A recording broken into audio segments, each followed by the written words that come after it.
a bit of a tough spot to see, isn't it? Coming over here.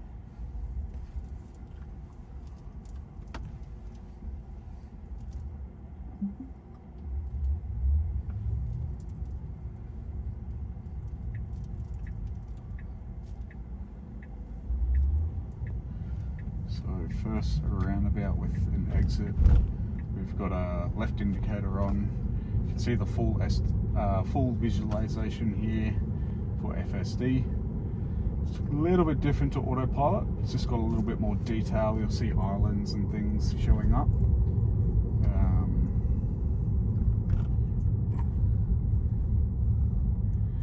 In Australia, we're supposed to have a hand resting on the wheel at all times, so it will give a nag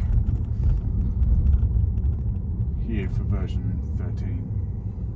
You can see all the cars parked and lined up on the sides. It's adhering to the speed limit of the car in front, and it's going to nicely continue on now that they're out of the way. We've got a 60 sign here, which is now changed to 60. You'll see it here, but it's slowing down for the roundabout. Checking left and right, we've got right of way. We're going through the roundabout, and I don't know if you noticed, but in Australia, a lot of drivers will not indicate if they're going straight, so we don't indicate to go off a roundabout. Although there's been a lot of teachings and things. Interesting thing here, car pulled over the side, it's gone around that, it's made room for it. But in Australia, the rules have kind of changed a little bit over time in regards to whether you should or shouldn't indicate off a roundabout when going straight. The car's obviously learnt from most people that have been driving for quite a long time, generally not going to indicate when you're going straight through a roundabout.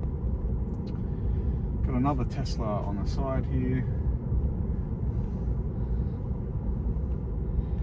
Alrighty, we should have a right turn coming up. Indicators on, we can see the blind spot camera show up as well. And it's proceeding around the roundabout a little bit slower than I would expect, but it has indicated correctly and safely through the roundabout.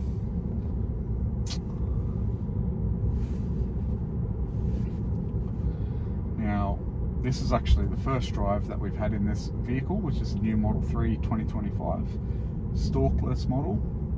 Prior to the change that's coming with the front bumper camera, so this car does not have a front bumper camera. Now it's been a little bit conservative here. We're doing 55 in a 60. Maybe it's because we're on a hill and there's a little bit of a dip coming down here. We've got a few trucks coming up on the side as well, so it's being a little bit more conservative than I would expect. Though hopefully Australia FSD follows suit soon, and we will get speed profiles that the US have currently and Canada, so they've got Mad Max modes and things like that. So indicator on, going left, there's a car pulling up to the right, so we've slowed down for that, but it's still kept a little bit of rolling speed to go through, so that was quite natural actually.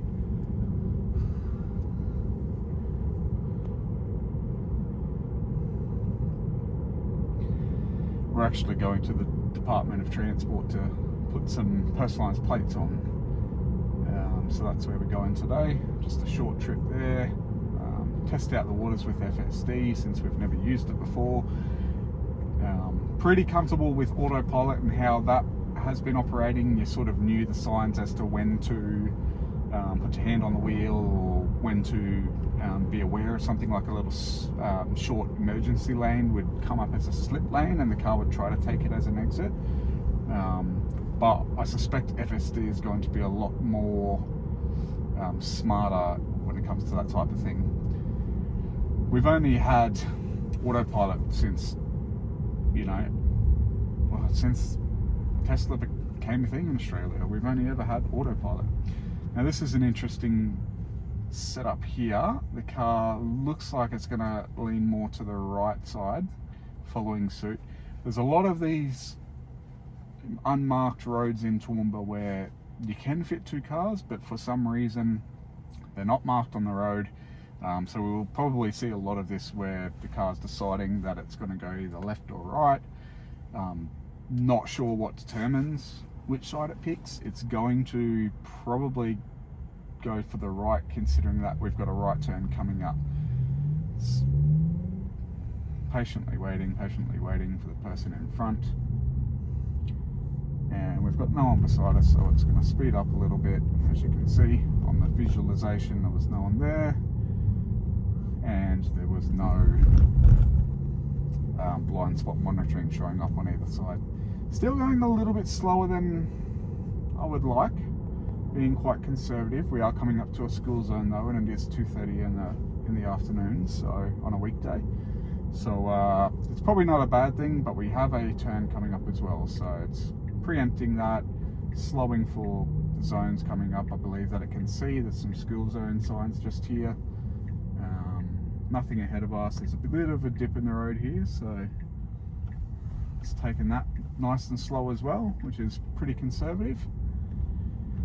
And Department of Transport is just up on the right here, so I suspect that it's probably not going to actually park in there because we don't have that yet. So I am, looks like it is turning. Let's put the indicator on. Let's go into the car park. Now, there is no spare car parks around here that I can see, and I think it's just realised that. It's put the indicator on to find a park, but there is no available car parks. So I'm going to take over here, as there's nothing down that way. It did realise that, but it was still not too sure. So we might just have to pull up on the right side here, and we'll give you a quick idea of the auto parking feature as well. So we found a park, we're going to hit start on that, and it's going to always reverse in, which I like. I'm a reverse into a car park kind of person anyway, so that works perfectly for me.